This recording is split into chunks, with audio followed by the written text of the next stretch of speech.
消息，澳洲的国会嘛逼出性骚扰，有一个查某议员指控另外一个查某议员甲骚扰、甲对甲罔、佮甲纠纷。另外，美国内华达州取消对民事性侵犯案件的追诉期限了后，就各有9位女性出来指控出名的喜剧演员比尔·寇斯比甲因性侵。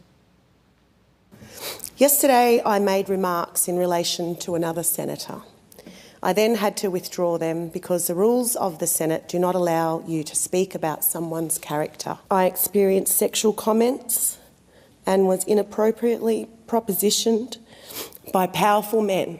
One man followed me and cornered me in a stairwell, and most of this was witnessed by staff and fellow members of Parliament. No one witnessed what happened in the stairwell as there are no cameras in stairwells. 国会议员索普15天前一天讲出对方的名的做法，改做无讲出人名甲发生地点，而且讲伊未采取法律行动或者是报警，因为指认涉人应该对伊的控诉负责。伊则是指控国会议员犯案对伊性侵犯，伫咧议会讲可能会对伊进行制裁了，就甲指控手段。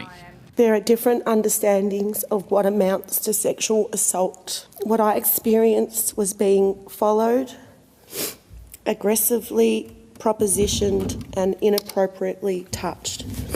I was afraid to walk out of the office door. 犯案则是被点名时阵，就是发声明否认所有指控，希望赶紧调查，愿意配合。Nothing that she has alleged about me is truthful. No such exchange occurred between us. Making false allegations in the Senate today is disgraceful and brings the Senate into disrepute. 根据针对澳洲国会工作场所所做的独立调查，每3个人内面就1个人遭受过性骚扰。另外，伫美国内华达州5月30日取消涉及成年人性侵案件的民事诉讼时效了。喜剧演员比尔·寇斯比和9位女性故意伫1979年到1992年之间甲因性侵害，伫规定改进前，对18岁以上相关诉讼时效是2年。